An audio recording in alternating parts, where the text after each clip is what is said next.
اعوذ باللہ من الشیطان الرجیم بسم اللہ الرحمن الرحیم۔ تمام مومنین مومنات مسلمین مسلمات تمام انسانوں سے سلام عرض ہے۔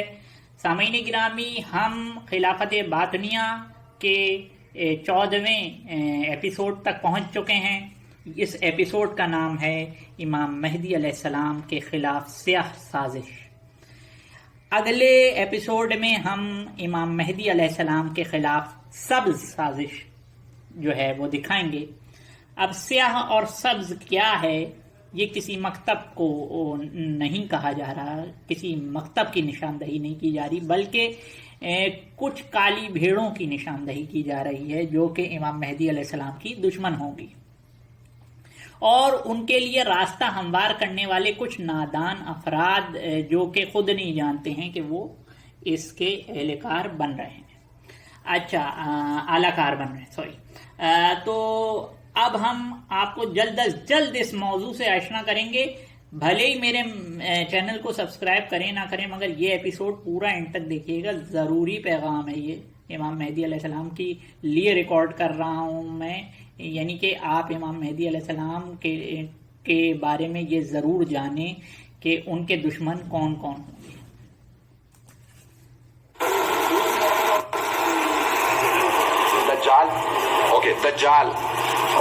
دجال کا ذکر، جس کو انگلش میں کہتے ہیں اینٹی کرائسٹ کہتے ہیں انگلش میں۔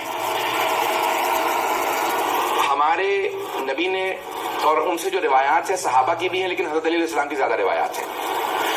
اور یہ ذہن میں رکھیے گا، حضرت علی علیہ السلام کی زیادہ روایات ہیں دجال کے بارے میں۔ آپ نے جو فرمایا ہے، ہمارے علماء کا اختلاف ہے آج تک کہ دجال آیا انسان ہے بھی یا نہیں۔ یہ مجازی طور پہ رسول خدا نے فرمایا، لیکن نام لے کے صرف دجال کہا، اور کہا دجالیون، دجال والے، اور کہا کہ اس کی ایک آنکھ ہوگی۔ آیا ایک آنکھ سے مراد صرف مادیت ہے، مٹیریلزم، مٹیریلسٹک ہوگا، صرف پیسوں کا سوچے گا، دین کی آنکھ ہی نہیں ہوگی اس کی۔ حضرت علی صاحب فرماتے ہیں کہ 50 گز کا ایک قدم ہوگا، رسول خدا نے فرمایا۔ اب یہ کیا مطلب ہے؟ سفیانی کا جو نقشہ کھینچا ہے نا، یمانی بہت اچھا، یمن سے ایک اچھا انقلاب آ گیا، دجال کا نقشہ انسان پہ فٹ نہیں آتا۔ سامعین گرامی، دجال کا نقشہ انسان پہ فٹ نہیں آتا۔ یہ کتاب ہے بہار الانوار، علامہ مجلسی کی لکھی ہوئی۔ یہ ہمارے منابع میں سے ایک اہم منبع ہے اخبار کا، حالانکہ اس میں ضعیف روایات بھی ہیں، مگر حضرت نے فرمایا کہ امام علی علیہ السلام سے دجال کے بارے میں بہت ساری روایات ہیں۔ تو اب حضرت علی علیہ السلام نے دجال کو سسٹم کہا ہے، یا پھر حضرت علی علیہ السلام نے دجال کا نام لیا؟ یہ بہار الانوار کی جلد نمبر 12 ہے، اردو میں چھپی ہوئی، اور صفحہ نمبر جو ہے وہ 83 ہے، اور 83 پہ جب ہم حضرت اسبغ بن نباتہ والی روایت پر دیکھتے ہیں کہ یہ دجال کون ہے، انہوں نے پوچھا تو فرمایا آپ نے الا ان الدجال سعید ابن سیاد یا ابن سعید، ٹھیک ہے؟ تو اس کا ترجمہ یہ ہے، سنو دجال کا اصلی نام سعید ابن سعید یا ابن سیاد ہے، ٹھیک ہے؟ اب آگے انہوں نے بحث کری کہ کیا ابن سیاد اور دجال ایک ہی دو شخص ہیں، ایک کا نام ہے؟ تو انہوں نے جو بحث کری ہے اس کا لب لباب جو ہے وہ اب آگے یہ لکھ رہے ہیں علامہ مجلسی کے عامہ کے درمیان اس امر میں اختلاف ہے۔ عامہ اہل سنت کو کہتے ہیں یہ لوگ، یعنی غیر شیعہ کو۔ عامہ کے درمیان اس امر میں اختلاف ہے کہ ابن سیاد ہی دجال ہے یا دجال کوئی اور ہے، ٹھیک ہے؟ یہ عامہ کے درمیان ہے، جبکہ مولا علی علیہ السلام نے کہا ہے کہ دجال کا اصلی نام جو ہے وہ ابن سیاد یا سعید ابن سعید ہے۔ تو آپ کو یہ بتاتے چلیں کہ اب یہ سوچئے کہ یہ دجال کو سسٹم کیوں بنایا جا رہا ہے۔ ذرا یہاں لمحہ فکریہ لیجئے، کیا دجال کے مخالف جو شخص اٹھے گا اس کو بھی کہیں سسٹم قرار تو نہیں دینے والے ہیں؟ کیا کوئی ایسا سسٹم تو نہیں بنانے والے ہیں کہ جس کے لیے دجال کو بھی سسٹم بنانا ضروری ہے؟ دجال کو مارے گا کون، اسی کتاب میں دیکھتے ہیں۔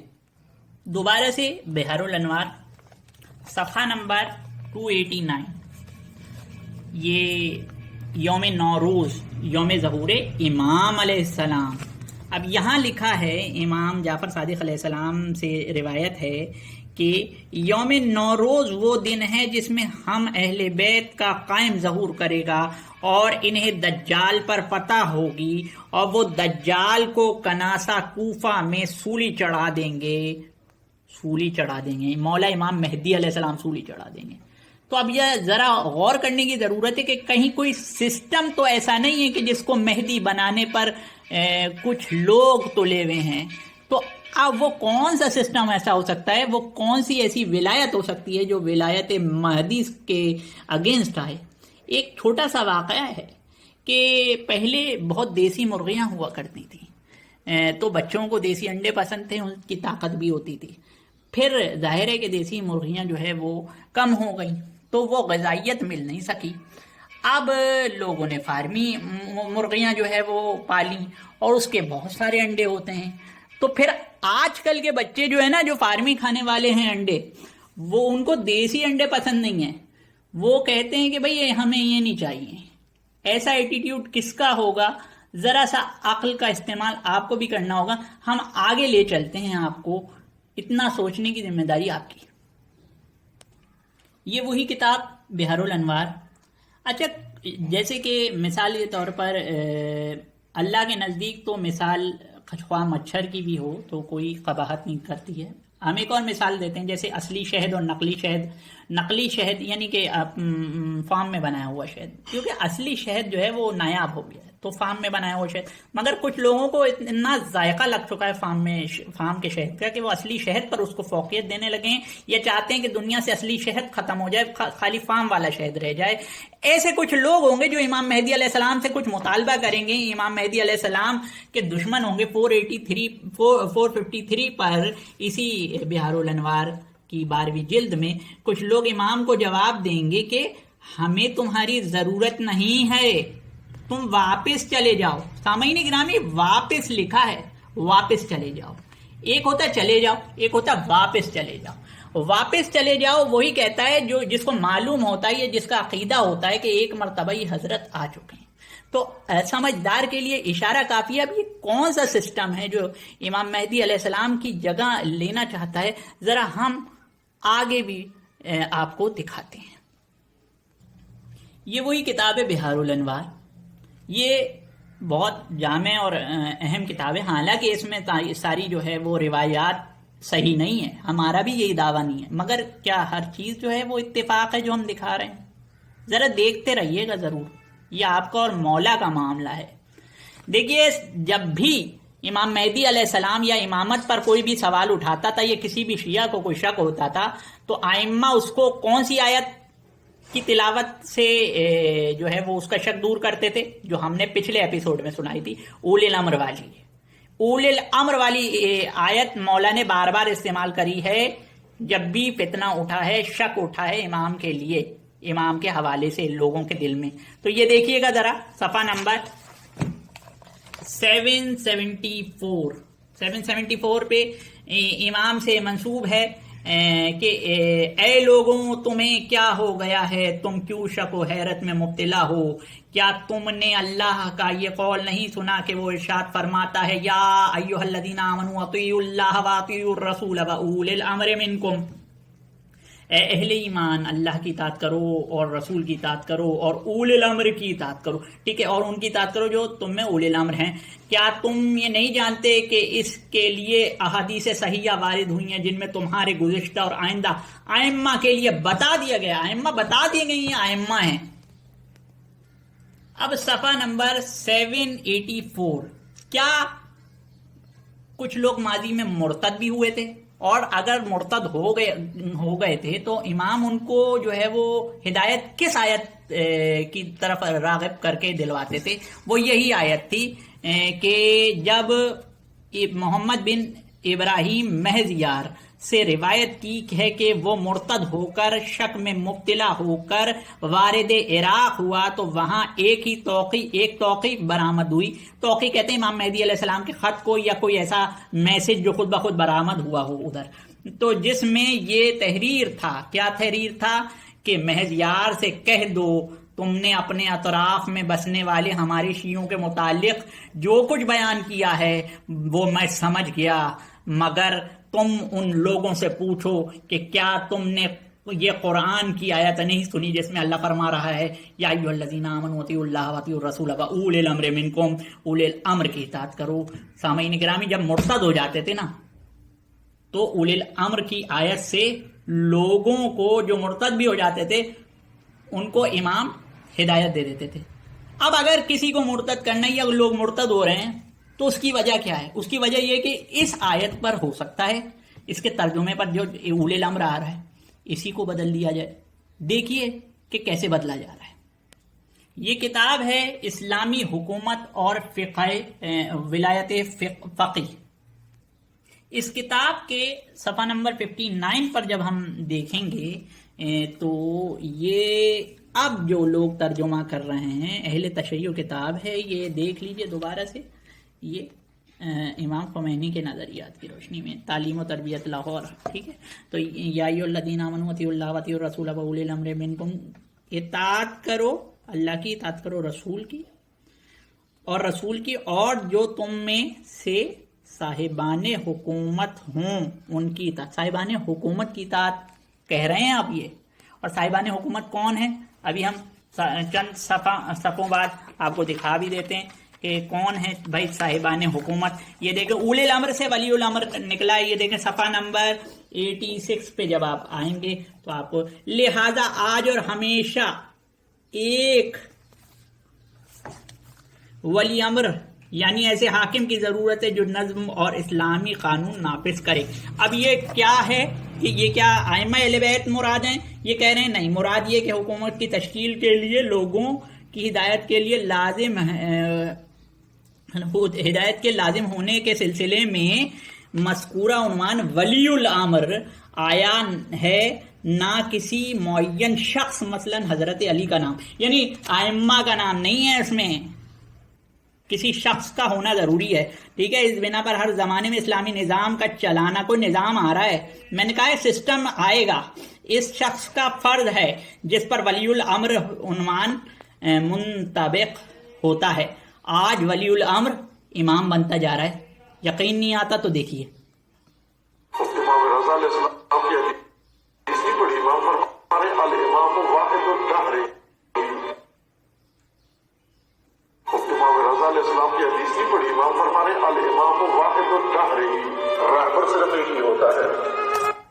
امام واحد فی الدہر، یعنی کہ امام صرف ایک ہی ہوتا ہے۔ اس میں ظاہر ہے ان کو امام کہنے میں شرم آ رہی تھی تو امام کا لفظ عربی میں تو امام ہی کا ہے، تو اب کہہ رہے ہیں رہبر صرف ایک ہی ہوتا ہے۔ رہبر تو نہیں ہو سکتے، مجتہد ہو سکتے ہیں، 1,00,000 مجتہد ہو سکتا ہے، 1,00,000 مرجع تقلید ہو سکتے ہیں، لیکن رہبر مگر دیکھو الامام واحد الدہر، الامام واحد الدہر ہی امام ہے یہ۔ اب سوال یہ پیدا ہوتا ہے کہ کیا یہ جو جتنے بھی فقہا جو تیار ہو رہے ہیں، آیت اللہ تیار ہو رہے ہیں، یہ کیا اس نظام میں اترنے سے معصوم بن جاتے ہیں؟ کیا ان سے ارتداد نہیں ہو سکتا؟ کیا ماضی والا جو مہزیار نے ارتداد کیا تھا، کیونکہ اولی الامر کی روایت میں آیت میں تو ترجمہ میں ہیر پھیر کرنے کی کوشش کر رہے ہیں، تو کیا اب ہوا؟ بالکل دو ارتداد ہم دکھا رہے ہیں۔ ایک آیت اللہ سید ابو الفضل برقعی، ان کا ارتداد جو ہے وہ علامہ آفتاب جوادی کی زبانی ذرا سنیے۔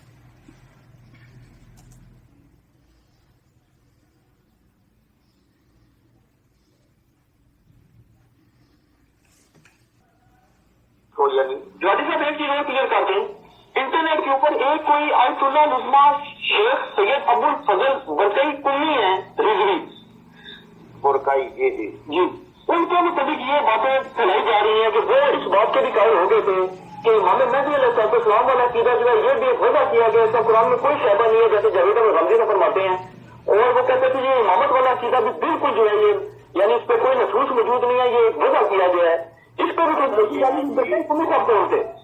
اصل یہ ہے جی کہ ابو الفضل برقعی گمراہ ہو گیا تھا، اس کے ابو الفضل برقعی گمراہ ہو گیا تھا، آیت اللہ تھا مگر پھر بھی گمراہ ہو چکا تھا، ہو گیا تھا. یہ بھی بتا رہے ہیں کہ یہاں کہیں حوضے میں جا کر انسان معصوم نہیں بن جاتا ہے. تو یہ بھی ذرا غور کریں، کہیں کسی پر اندھا اعتماد کر دیا گیا ہے کسی سسٹم پر اور کہیں کچھ اور تو نہیں ہونے والا. دیکھیں خود ہی پتہ چل جائے گا. یہ دیکھیے دوسرا مرتد ہوا، یہ بہت بڑا عالم تھا تشیع کا، ٹھیک ہے. اس کا نام ہے احمد الکاتب، ٹھیک ہے نا.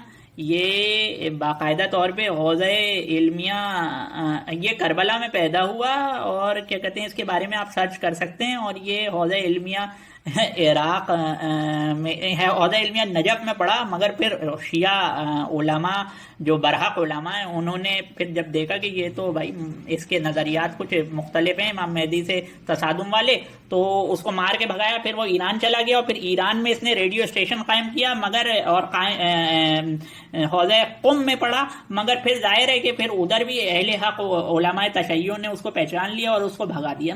مراد میری فقہا پر، فقہا ہماری جان ہے، ہمارے سر کا تاج ہے، میں ان کو نہیں کہہ رہا ہوں. مگر سارے فقہا کیا امام کے دور کے فقہا بہت اچھے ہوں گے؟ تو یہ دیکھ لیجئے گا کہ امام کے دور کے فقہا کیسے ہوں گے. خود امام کی زبانی، خود ائمہ اہل بیت کی زبانی. ہم آپ کو ایک روایت دکھاتے ہیں. یہ کتاب ہے احسن العقائد، علامہ ہلی کی کتاب ہے یہ، اور اس میں جو ہے وہ امام مہدی علیہ السلام کے چیپٹر میں یہ لکھتے ہیں محی الدین ابن عربی کا قول کہ امام مہدی علیہ السلام امام منتظر امام مہدی علیہ السلام جو ہے جب ظہور فرمائیں گے اور فقہا جن کی تقلید کی جا رہی ہوگی آپ کے دشمن ہوں گے. اس پر یعنی اس دور کے فقہا امام مہدی علیہ السلام کے دشمن ہوں گے. تو اس پر جو ہے وہ جناب شہریار آبدی نے کیا کہا، ان کے بھی ریمارکس لے لیں.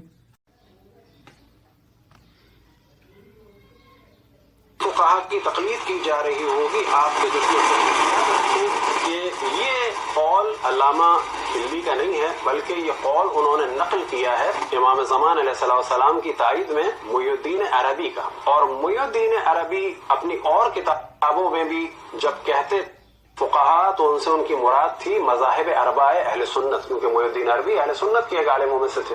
علامہ ہلی نے در حقیقت محی الدین عربی کے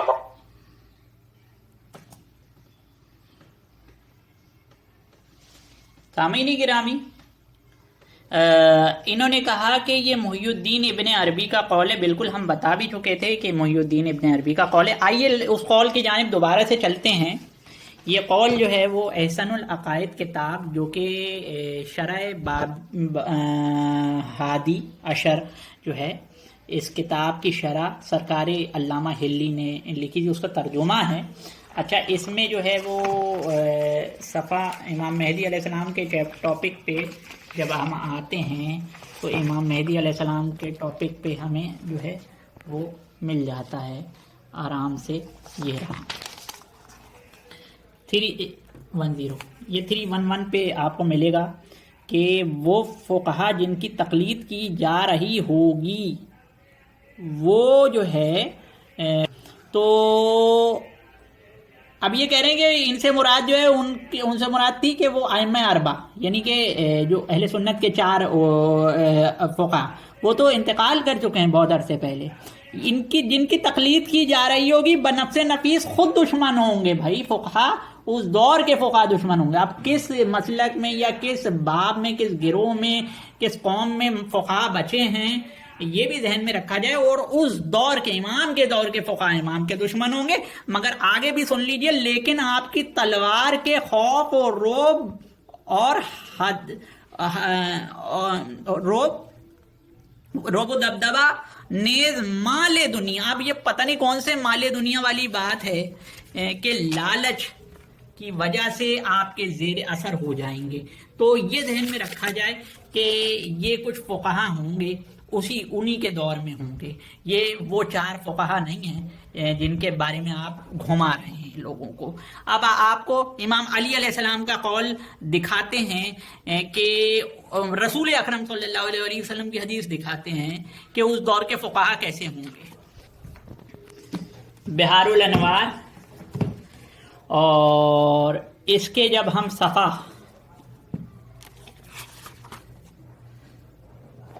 76 پہ جائیں گے.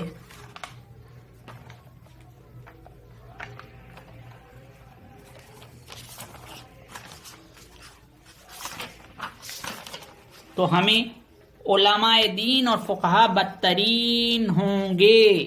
ٹھیک ہے. اسناد بالا کے ساتھ امام جعفر صادق علیہ السلام نے فرمایا کہ حضرت رسول اکرم صلی اللہ علیہ وآلہ وسلم نے فرمایا. ٹھیک ہے. کیا فرمایا؟ اس زمانے کے امام مہدی علیہ السلام جب آئیں گے، اس دور میں ان فقہا کی ولایت یا حکومت ہوگی تو وہ کیسے ہوں گے؟ اس زمانے کے فقہا زیر آسمان بدترین فقیہ ہوں گے. فتنے انہی کی طرف سے شروع ہوں گے، کسی ایجنسی کی طرف سے، کسی ملک کی طرف سے نہیں جن کو آپ کہہ رہے ہیں کہ یہ دجال ہو سکتے ہیں. ہمارے دل میں ان کے لیے کوئی نرم گوشہ نہیں، مگر یہ ذہن میں رکھیں فتنے کس کی طرف سے شروع ہوں گے، یہ رسول اللہ نے کیا فرمایا ہے. فتنے انہی کی طرف سے شروع ہوں گے. کن کی طرف سے؟ فقہا کی طرف سے، اس دور کے فقہا کی طرف سے. اب اس دور کے فقہا کی حکومت کیسی ہوگی یہ سمجھ لیں، اور پھر انہی کی طرف پلٹ جائیں گے. بھی سنا دوں. اعوذ باللہ من الشیطان الرجیم، بسم اللہ الرحمن الرحیم. وَإِذَا قِيلَ لَهُمْ لَا تُفْسِدُوا فِي الْأَرْضِ قَالُوا إِنَّمَا نَحْنُ مُصْلِحُونَ. جب ان منافقوں سے، اب منافق لفظ میں نے اپنی طرف سے بولا ہے کیونکہ ادھر منافقی کا مضمون چل رہا ہے سورہ بقرہ میں. جب ان سے کہا جائے کہ زمین پر فساد نہ کرو تو یہ کہتے ہیں کہ ہم فسادی تھوڑی ہیں، انما نحن مصلحون، ہم تو اصلاح کرنے والے ہیں. تو یہ فقہی ہوں گے جو فساد پھیلائیں گے. اب ہم اس کو کلوز کر رہے ہیں خود شہریار صاحب کی زبانی کہ شہریار صاحب اب کیا کہتے ہیں، کیا حق زبان پر آتا ہے یا نہیں. دیکھیے گا.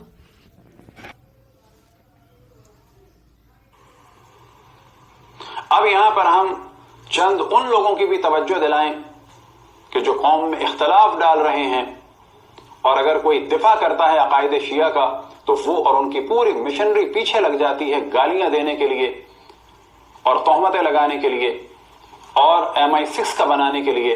ان سے ہم سوال کرتے ہیں، کیا آپ کے نظام امامت میں امام مہدی علیہ الصلوۃ والسلام کے لیے، امام زمان علیہ الصلوۃ والسلام کے لیے کوئی گنجائش ہے؟ سامعین گرامی، یہ جاننے والے جانتے ہیں کہ یہ کس کو کہہ رہے ہیں. یہ انہی کو کہہ رہے ہیں جنہوں نے تھوڑی دیر پہلے کسی شخص کو کہا تھا الامام واحد الدہری. جن شخص کی آواز آ رہی تھی نا، آپ جانتے ہیں وہ کون ہے. ان کے لیے یہ بول رہے ہیں کہ آپ کے نظام میں آپ جو دوسروں کی امامت کا جو ہے وہ نظریہ مان رہے ہیں، تو آپ کے نظام آپ جو نافذ کرنا چاہ رہے ہیں اس میں امام مہدی علیہ السلام کی گنجائش ہے. ہم اسی موضوع پہ ہیں. یہ آخر ہے، ذرا آخر تک بندھے رہیے گا. کیا آپ کا یہ نظام امامت اجازت دیتا ہے آپ کو کہ آپ امام مہدی علیہ الصلوۃ والسلام یعنی امام زمان علیہ الصلوۃ والسلام کا دفاع کر سکیں؟ کوئی نئی تحقیق کا تو امکان نہیں ہے کہ آپ بھی یہی نظریہ رکھتے ہوں؟ بس کہیں نئی کوئی تحقیق تو نہیں آنے والی. سامعین گرامی، اسی حوالے سے آپ کو اطلاع دینی تھی. ذرا سوچئے ہوگا کون سا گروہ ہوگا جو امام مہدی علیہ السلام سے کہے گا ہمیں آپ کی ضرورت نہیں ہے، واپس چلے جائیں. کس کے پاس موٹیو ہے، کس کو پریشانی ہوگی، کس کا کاروبار ڈوبے گا امام مہدی علیہ السلام کے آنے سے. ذرا سوچئے. السلام علیکم.